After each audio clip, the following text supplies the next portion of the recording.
bénissons le Seigneur pour l'occasion qu'il nous donne ce soir de pouvoir encore partager sa parole.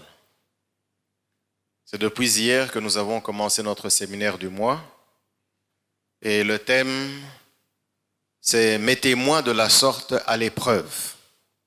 Mettez-moi de la sorte à l'épreuve. Et ceci est tiré de Malachie, chapitre 3, verset 10.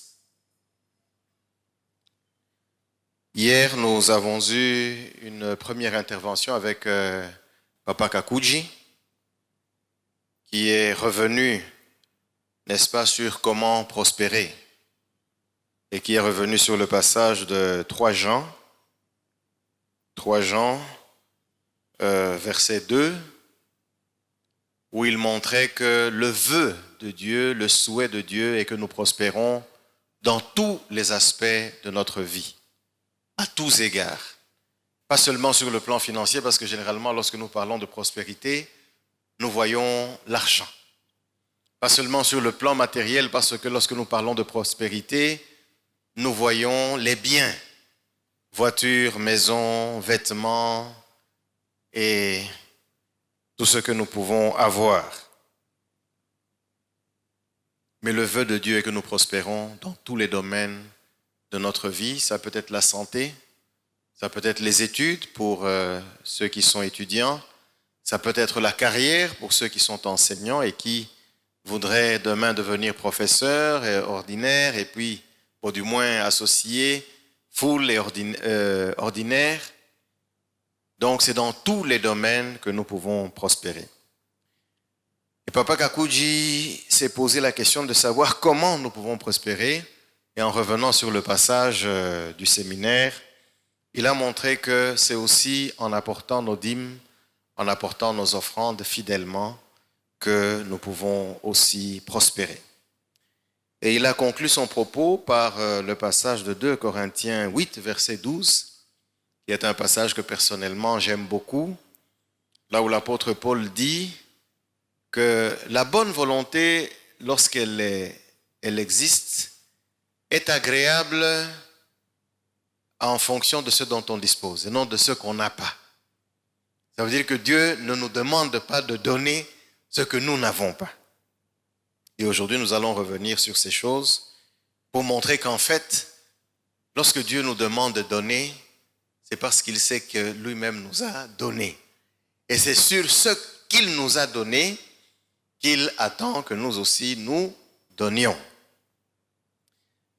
Nous allons nous lever pour lire la parole de Dieu et nous allons prendre notre texte de base dans Malachie, chapitre 3.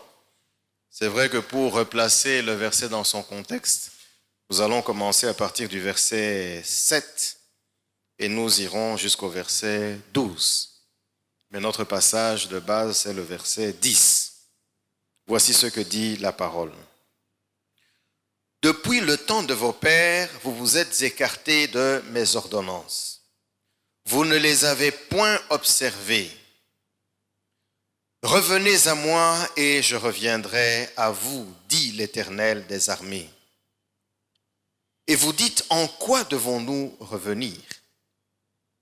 Un homme trompe-t-il Dieu? Car vous me trompez et vous dites, en quoi t'avons-nous trompé? Dans les dîmes et les offrandes. Vous êtes frappés par la malédiction et vous me trompez, la nation tout entière. Apportez à la maison du trésor toutes les dîmes, afin qu'il y ait de la nourriture dans ma maison. Mettez-moi de la sorte à l'épreuve, dit l'Éternel des armées. Et vous verrez si je n'ouvre pas pour vous les écluses des cieux, si je ne répands pas sur vous la bénédiction en abondance. Pour vous, je menacerai celui qui dévore, et je ne vous détruirai pas les fruits de la terre. Et la vigne ne sera pas stérile dans vos campagnes, dit l'Éternel des armées. Toutes les nations vous diront heureux, car vous serez un pays des délices, dit l'Éternel des armées. Amen. Nous pouvons reprendre nos places. Frères et sœurs, tout au long de ce mois, nous parlons des propos de Dieu sur donner. Et il y a plusieurs passages sur lesquels nous sommes revenus et nous allons encore revenir là-dessus aujourd'hui. Mais par rapport à notre séminaire, c'est le verset 10 de Malachie que nous avons choisi. Donner, en fait, quand on parle de donner à l'Église, souvent nous nous sentons quelque peu dérangés parce que on nous demande de renoncer à une partie de ce qui nous appartient. Mais souvent, nous faisons un mauvais calcul parce que nous perdons de vue que ce que nous avons, ce que nous considérons être notre propriété, a une source. Et cette source, c'est Dieu. C'est vrai que nous pouvons dire que non, mais c'est moi qui travaille, c'est moi qui transpire. Mais rappelons-nous que nous ne pouvons pas travailler si nous ne sommes pas en bonne santé. Nous ne pouvons pas travailler si nous ne sommes pas en vie. Mais la vie, la bonne santé, qui nous la donne? C'est Dieu. En fait, tout vient de Dieu. Ce passage est dans l'Ancien Testament et il fait allusion aux dîmes. Et ce soir, j'avais souhaité que nous parlions un peu des dîmes. Mais tout ce que nous allons dire concernant les dîmes concerne aussi les offrandes. Et à la fin, nous allons quand même revenir dans le contexte du Nouveau Testament pour nous rappeler que quand même la dîme était légale, ça veut dire un terme de la loi dans l'Ancien Testament, dans le Nouveau Testament, le Seigneur nous recommande aussi de donner, mais pas la dîme, ou pas seulement la dîme. Pour revenir d'abord sur des définitions, qu'est-ce que la dîme? La dîme, ça veut tout simplement dire la 10e partie d'un objet. Disons, d'un bien, d'un montant ou de quelque objet que nous avons. Pour revenir dans le contexte d'Israël à l'époque, les gens donnaient la dîme du fruit de la terre. Ça veut dire que vous avez planté des choux, vous avez planté du blé, vous avez planté quoi que ce soit, ici chez nous du manioc ou du maïs. La dîme, c'est qu'après avoir récolté, vous avez 1 tonne, vous prenez 1 tonne, vous divisez par 10, et cette 10e partie qui équivaut à 100 kilos, c'est ça la dîme. Mais d'où vient la dîme? Revenons un peu sur l'histoire de la dîme. La première fois que ce mot apparaît dans la parole de Dieu, c'est au sujet d'Abraham. Et là, nous sommes dans Genèse 14. Nous allons lire le texte pour être sûrs de certains détails qui sont très importants par rapport à ce texte. Voici ce que dit la parole de Dieu. Nous sommes dans Genèse 14, verset 20. Nous allons revenir sur le contexte. Béni soit le Dieu très haut qui a livré tes ennemis entre tes mains. Et Abraham lui donna la dîme de tout. Amen. Pour revenir sur le contexte, des brigands avaient attaqué Sodome et ils avaient emmené avec eux non seulement le roi de Sodome, mais aussi des habitants de Sodome. Et nous nous rappelons que Lot, le fils d'Abraham, le fils de son frère, habitait Sodome. Lui aussi avait été emmené parmi ceux qui avaient été pris en otage par les brigands et les rois ennemis qui avaient attaqué Sodome. Et Abraham va décider avec ses serviteurs de pouvoir se lancer à la poursuite de ses assaillants. Ils vont combattre ces assaillants, ils vont vaincre ces assaillants et vont délivrer et le roi de Sodome et les hommes et les femmes, dont Lot, bien sûr, et ses filles et sa femme, pour les ramener, n'est-ce pas, chez eux. Et en cours de route, il va rencontrer Melchisédek. Melchisédek, ce qui est dit de lui dans la Bible, c'est qu'il n'avait aucune référence, aucune origine humaine. Ça veut dire qu'on ne pouvait pas savoir, en fait, il n'avait pas de père connu, il n'avait pas d'origine connue. Et quand nous revenons dans le Nouveau Testament, en fait, il est un peu comparable au Seigneur Jésus. C'est vrai que quand nous revenons dans l'histoire de Jésus, les détails nous montrent qu'il avait quand même un père nourricier, mais pour Melchisédek, son origine n'était pas connue et il était un sacrificateur de l'Éternel. Et son propos, lorsqu'il rencontre Abraham, c'est qu'il bénit le Très-Haut, pour faire allusion à Dieu, au Dieu des cieux. Il le bénit en disant « Béni soit le Très-Haut qui a livré entre tes mains tes ennemis. » Amen. Alors, Abraham avait élaboré des plans, il avait mis ensemble ses serviteurs, ils se sont lancés à l'attaque et ils ont été victorieux.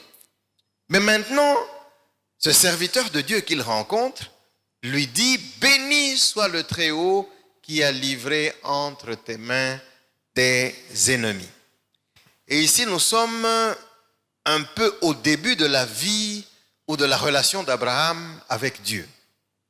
Nous savons qu'ici, il avait déjà eu cette occasion de livrer, ou disons d'exposer sa femme en Égypte à cause de la faim. Et là, quand Melchisédek parle ainsi, Abraham comprend que la victoire qu'il a obtenue ne venait pas totalement de lui. C'est vrai que physiquement il était là, c'est vrai que physiquement ce sont ses serviteurs qui ont combattu, mais la parole de cet homme de Dieu lui révélait quelque chose, c'est que c'est Dieu, c'est le Très-Haut qui lui avait donné la victoire. Et il est dit ici, du moins au verset 20 qui nous concerne, dans la deuxième partie, « Et Abraham lui donna la dîme de tout. » Et ici je souligne le mot « tout ».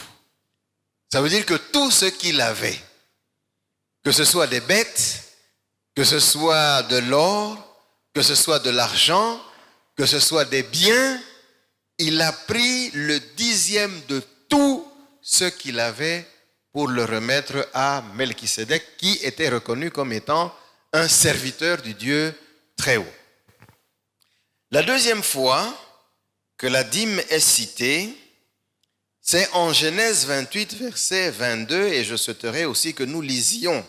C'est vrai que l'épisode est connu de tous, l'histoire de Jacob, nous l'avons souvent lu ou entendu dans des prédications. Nous allons lire le verset 22. Voici ce qui est écrit.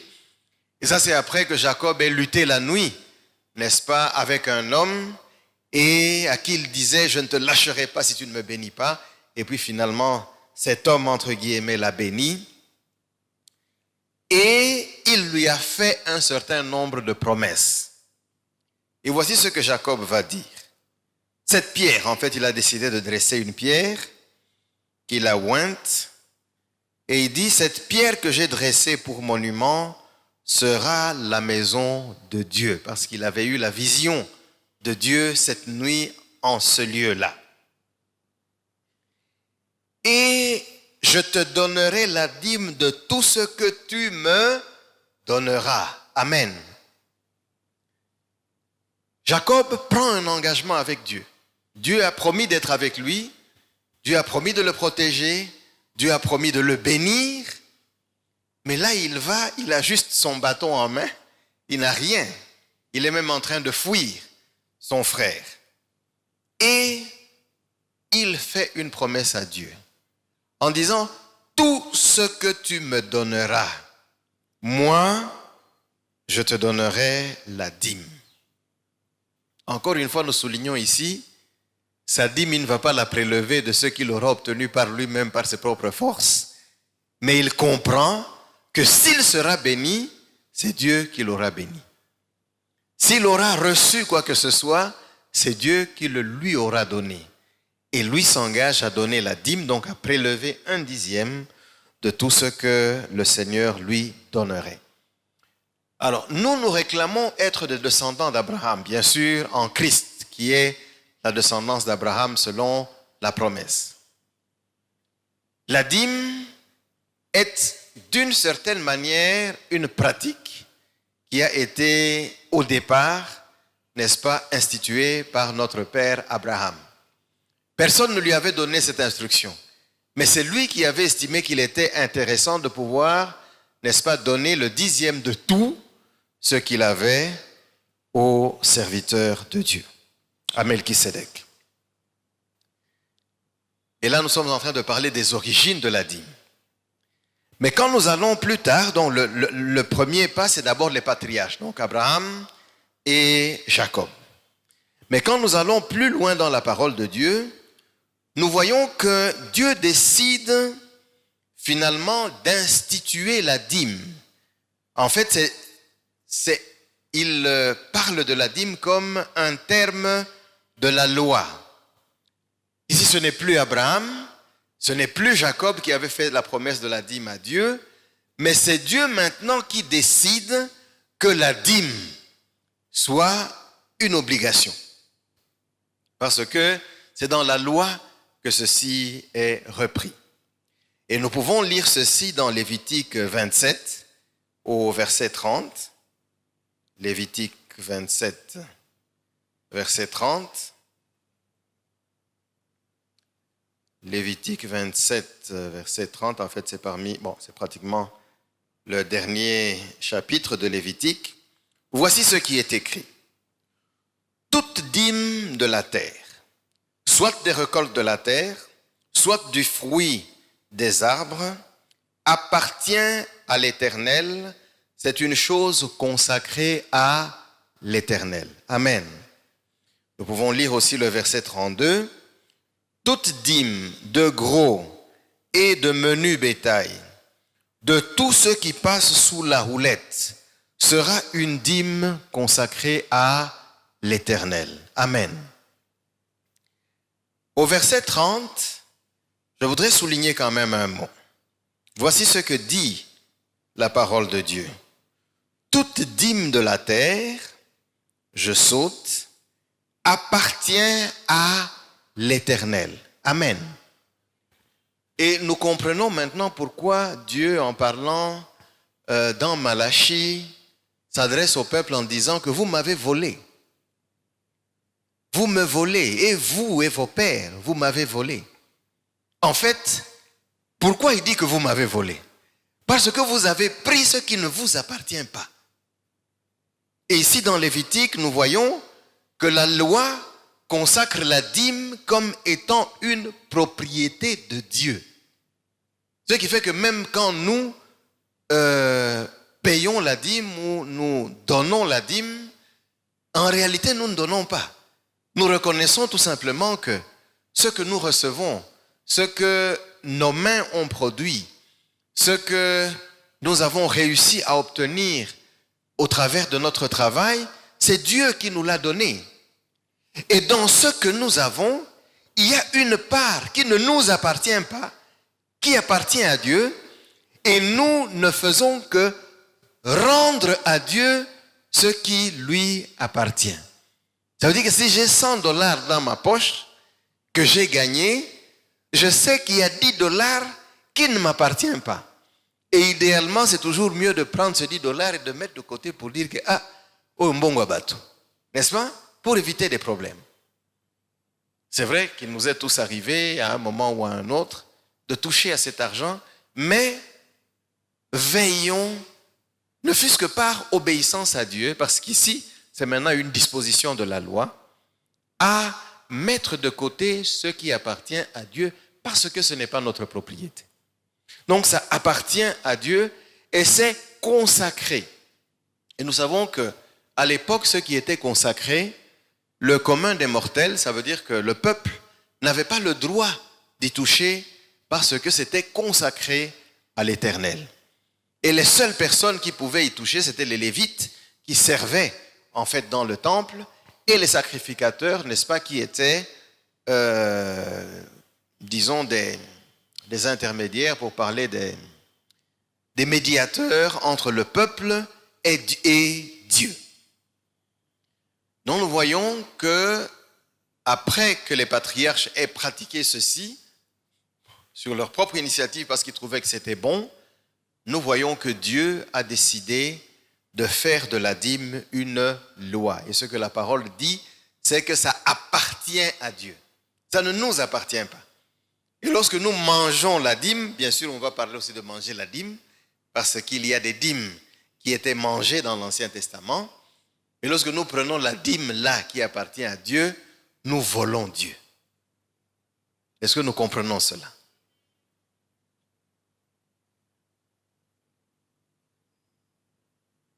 Ensuite,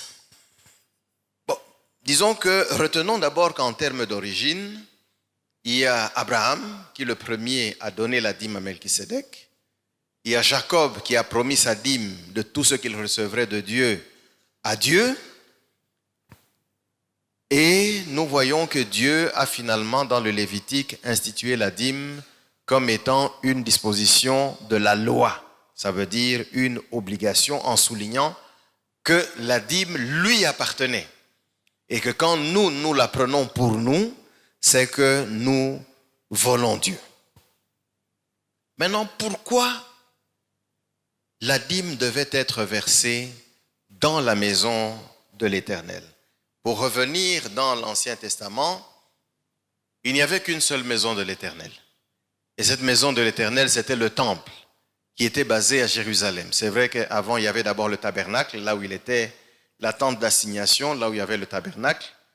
Mais par la suite, quand David avait décidé de construire une maison pour Dieu et que finalement Salomon a décidé de construire le temple est devenu, n'est-ce pas, en fait, la maison de Dieu. Parce que la présence de Dieu était là. C'est vrai qu'elle était symbolisée par l'arche de l'Alliance, mais quand nous suivons l'histoire, nous nous rappelons qu'après la dédicace du temple, la glorieuse présence de Dieu est descendue dans le temple, au point que même les sacrificateurs ne pouvaient pas résister à cause de la présence de Dieu, et ils étaient obligés de quitter l'intérieur du temple. Pourquoi la dîme devait être donnée dans la maison de Dieu? Premièrement, c'était pour le service. Rappelons qu'il y a un moment de l'histoire, quand le roi Akaz avait pris la direction d'Israël, non, de Juda. Les gens n'apportaient plus les dîmes, les gens n'apportaient plus les offrandes au temple. Qu'est-ce que ceci a eu comme conséquence? C'est que les Lévites ont déserté le temple. Ils sont allés chacun chercher à manger pour sa famille et prendre soin, n'est-ce pas, de sa maison. Et le temple était abandonné. C'est vrai que lorsque Akaz a pris les rênes du pouvoir, il est allé au-delà en souillant le temple parce qu'il a établi des autels et des hauts lieux dans le temple de l'Éternel. Et il a fallu que Ézéchias arrive, n'est-ce pas, au trône d'Israël pour que finalement il décide d'abord de purifier le temple, de débarrasser le temple de tout ce qui avait comme idole et tout ce qui n'honorait pas Dieu. Et la première chose qu'il a fait, c'est d'abord de rétablir les Lévites dans leurs fonctions. Donc, premièrement, les dîmes et les offrandes servaient à pourvoir aux besoins de la maison de l'Éternel. Et dans Malachie, c'est clair que le Seigneur dit « Amenez toutes vos dîmes afin qu'il y ait à manger dans ma maison. » Et à manger là, ce n'est pas Dieu qui mange, mais ce sont les serviteurs qui travaillent, n'est-ce pas, dans la maison de l'Éternel, qui devaient manger. Et nous pouvons lire Nombre 18. Nombre 18, nous allons prendre les versets 21 et 24. Nombre 18, 21 et 24, pour voir ce qui est écrit. Nombre 18, 21. Je donne comme possession aux fils de Lévi toute dîme en Israël pour le service qu'ils font, le service de la tente d'assignation. Amen.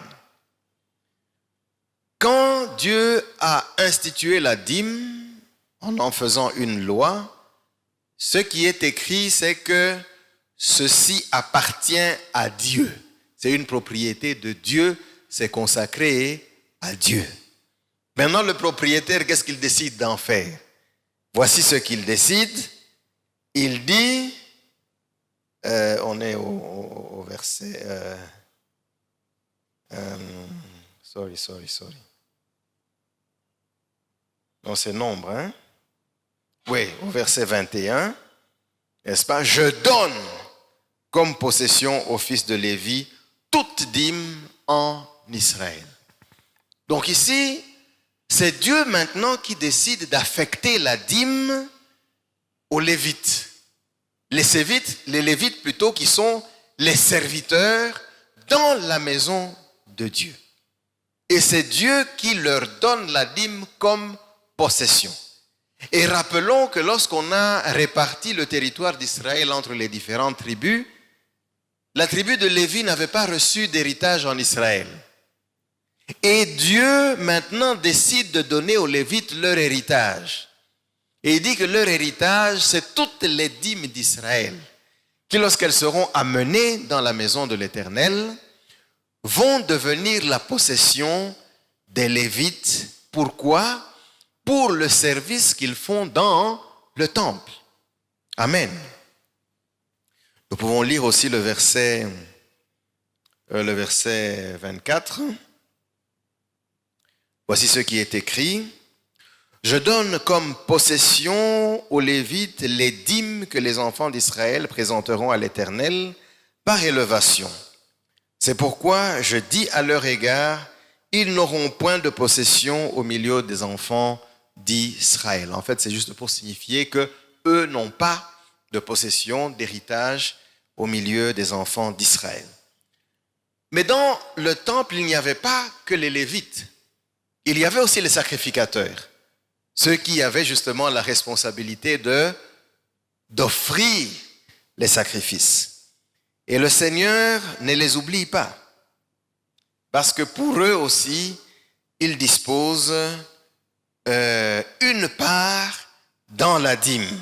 Et nous allons lire, toujours nous sommes dans Nombre 18, nous allons lire maintenant les versets 26 à 28. Voici ce qui est écrit, voici ce que dit la parole de Dieu.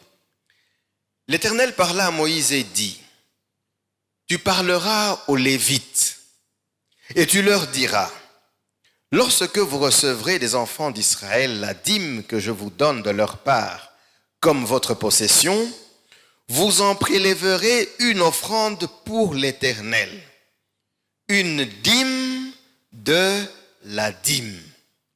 Et votre offrande vous sera comptée comme le blé qu'on prélève de l'aire et comme le mout qu'on prélève de la cuve.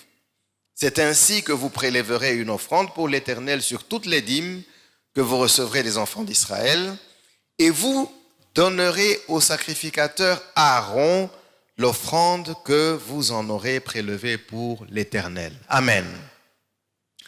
Ça veut dire que les Lévites ont reçu toutes les dîmes d'Israël en possession. Et maintenant, il leur dit que vous aussi, c'est vrai que vous n'avez pas de bétail, c'est vrai que vous n'avez pas de champ, mais sur la dîme là, vous allez aussi prélever la dîme. Ce serait exactement comme ce que le peuple fait.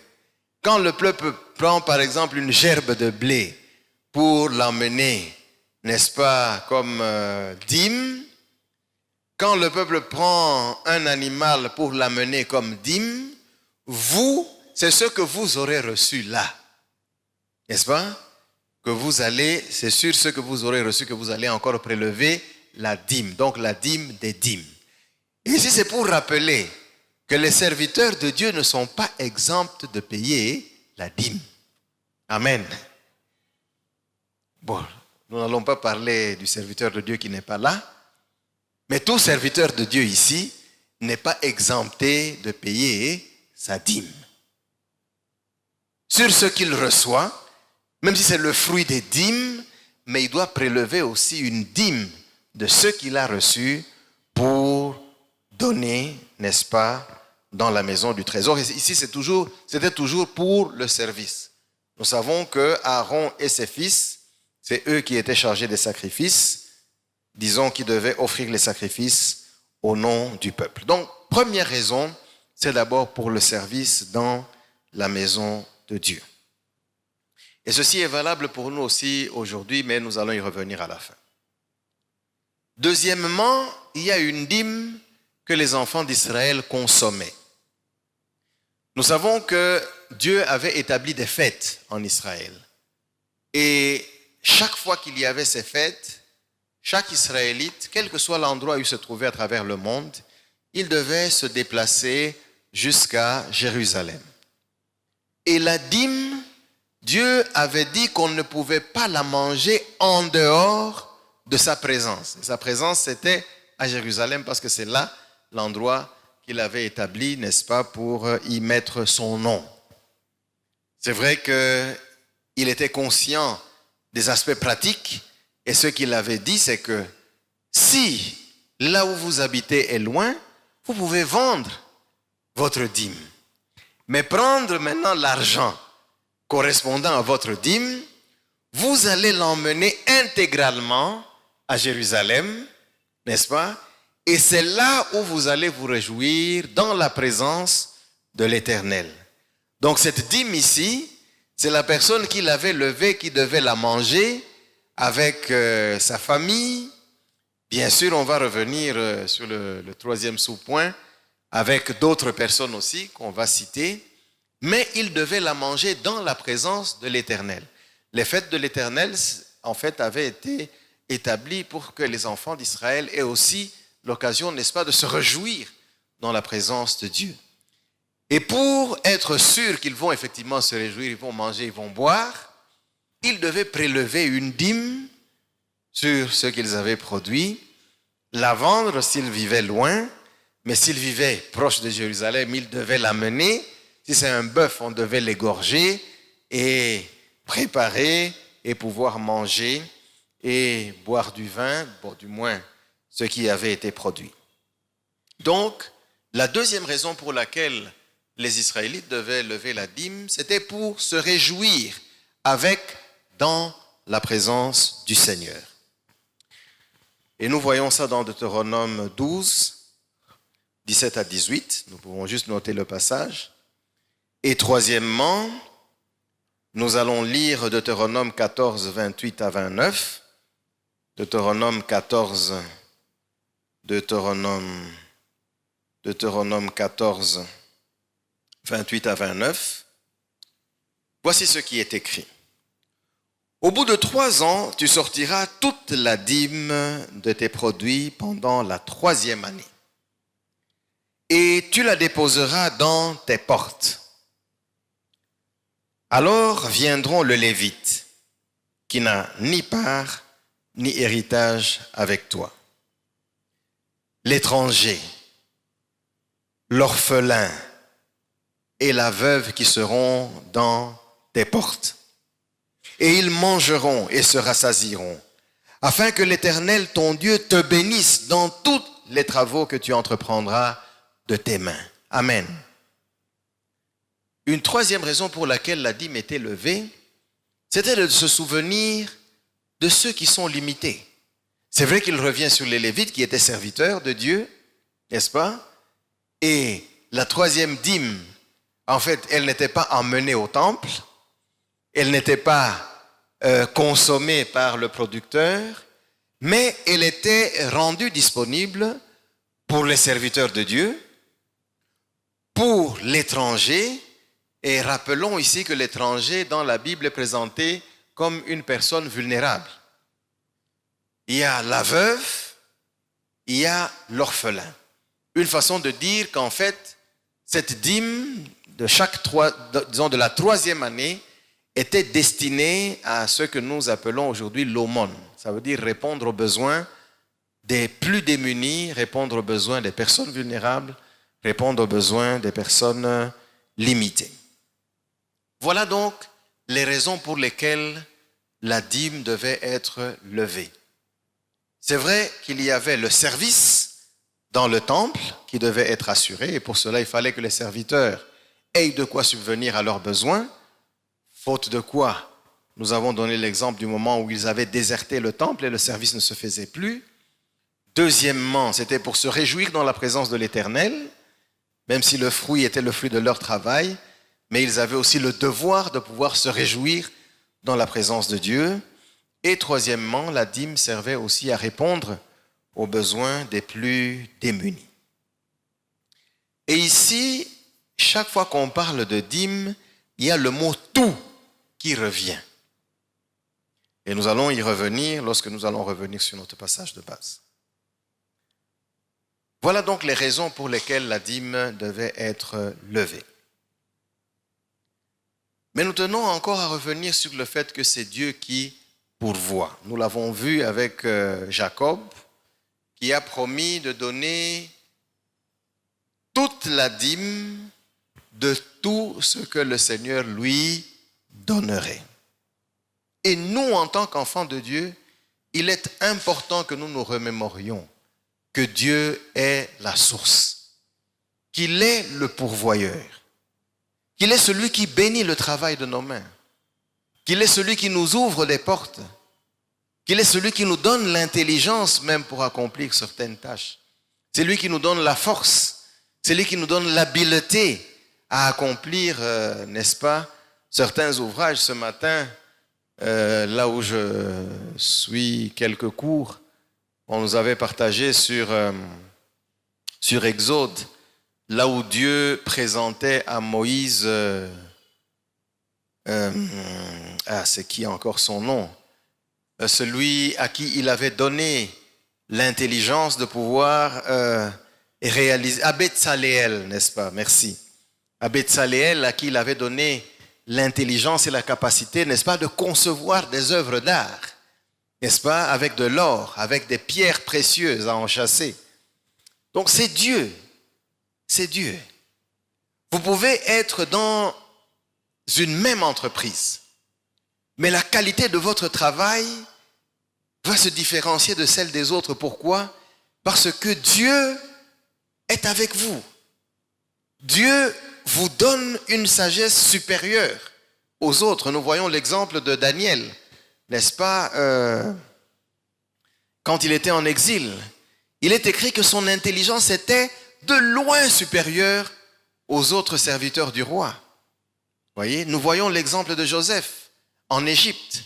Tout ce qu'il faisait lui réussissait au point que son patron s'est dit que mais ça c'est formidable.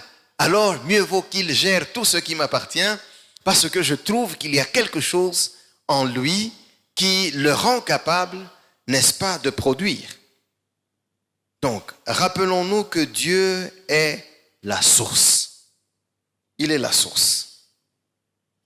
Et lorsque nous savons qu'il est la source, nous savons que tout ce que nous avons, tout ce que nous recevons, que ceci nous soit donné, que ceci soit la rétribution d'un travail que nous avons accompli, que ceci soit un quelconque bénéfice que nous recevons d'une tâche que nous avons accomplie, ça vient de Dieu.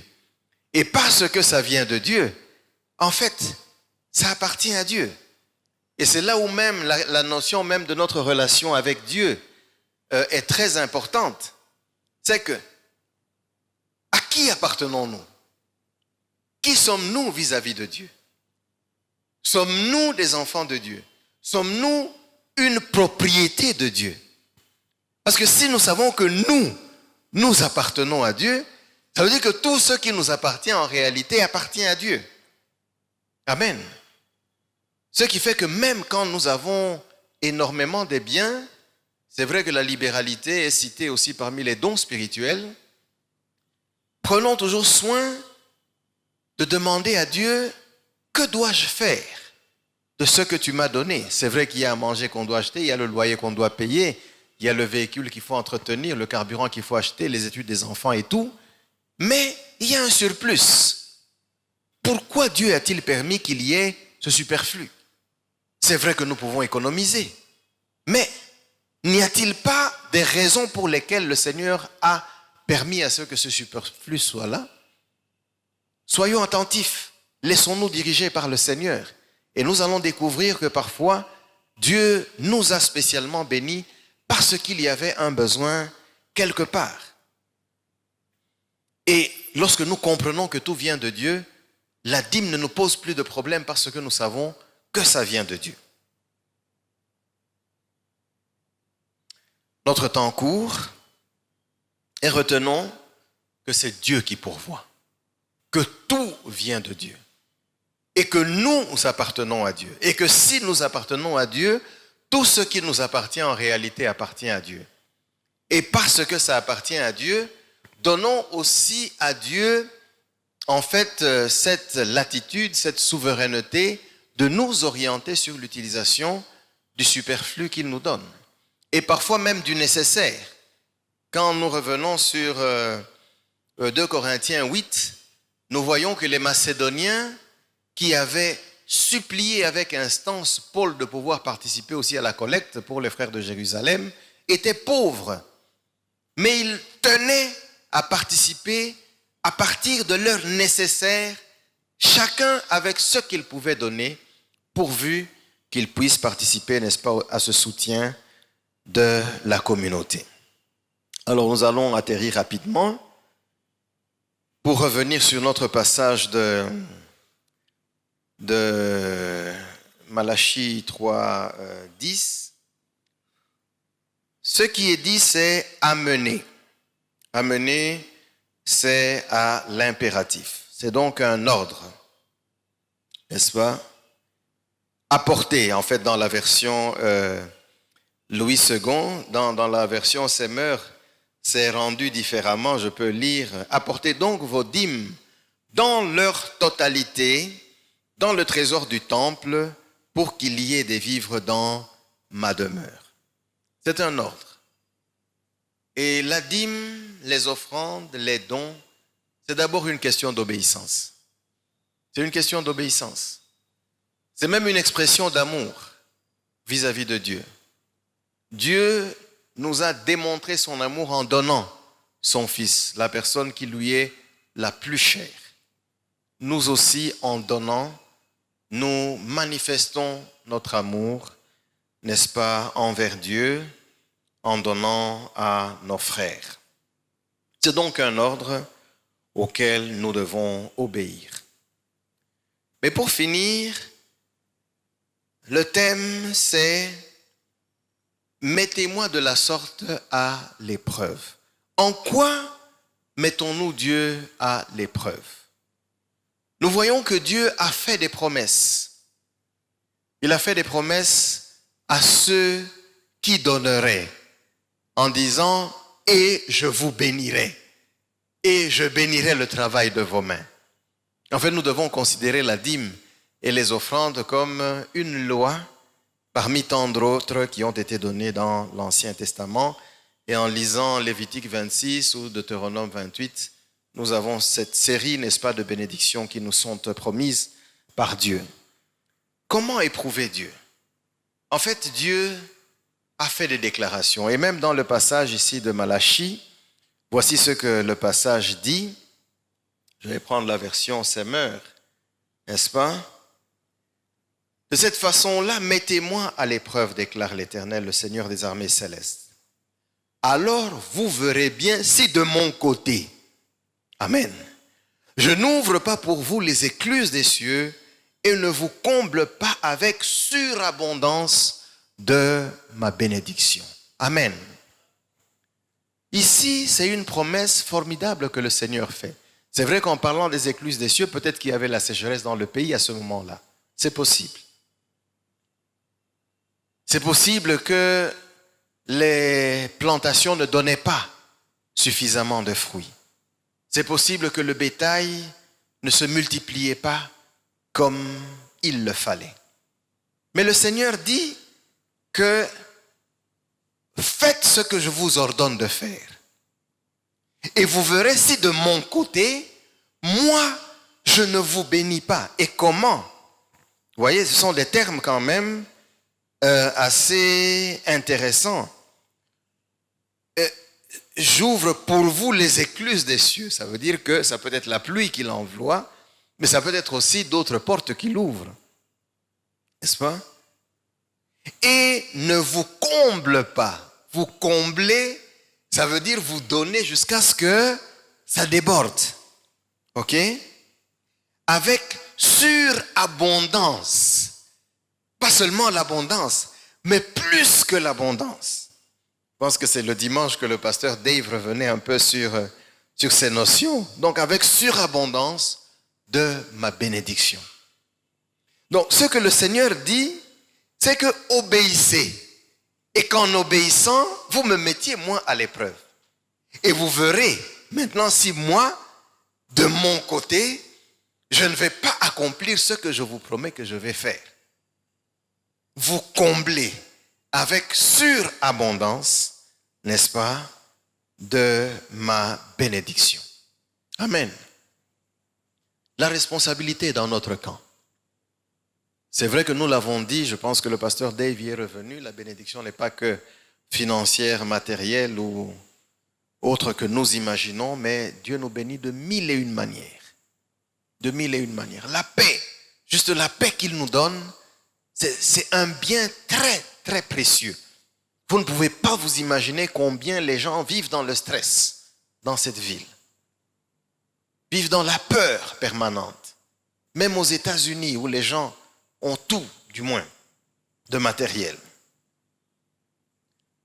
Faisons notre part. Mettre Dieu à l'épreuve, c'est obéir à sa parole. C'est vrai qu'ici nous parlons spécialement des dîmes. Et pour revenir sur notre contexte, dans le Nouveau Testament, la dîme n'est pas présentée comme une recommandation de façon particulière. C'est important de le dire. Mais quand nous revenons sur le passage de 2 Corinthiens 9, nous voyons que ce qui est attendu pour nous les chrétiens, c'est la libéralité. Mais cette libéralité, généralement, doit être au-delà même de la dîme. Parce que nous avons la vie que nous recevons de la part du Seigneur Jésus. Nous avons sa protection qu'il nous assure. Nous avons le salut qu'il nous a donné. Nous lui appartenons. Et nous devons être disposés à donner au-delà de la dîme, au-delà de ce qui est légal. C'est à nous de choisir qu'est-ce que nous allons faire de ce que Dieu nous donne.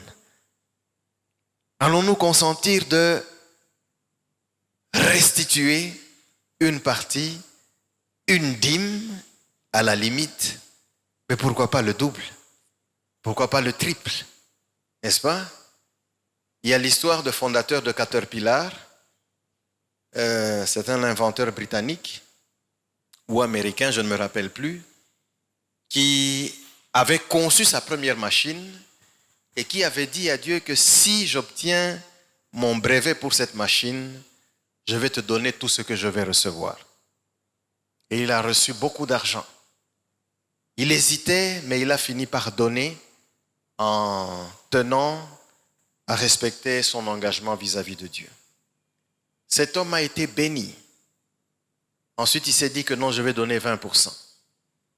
Mais après, il s'est dit non, je donne 30%.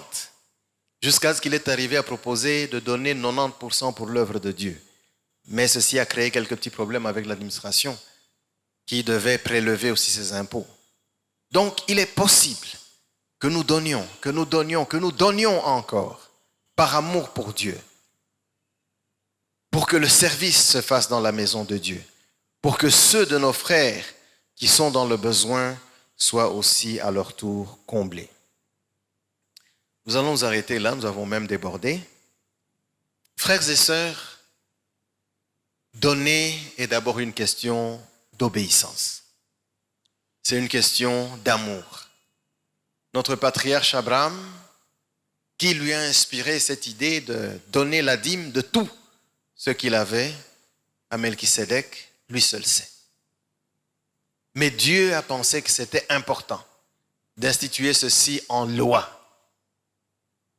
Et Dieu a montré par la suite l'utilité de la dîme des offrandes en ce que ça pouvait participer au service dans la maison de Dieu, ça pouvait permettre aux enfants de Dieu de se réjouir, ça pouvait permettre de répondre aux besoins, n'est-ce pas, de la communauté.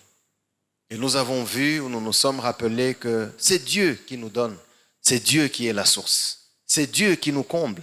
Et il promet encore de nous combler en surabondance.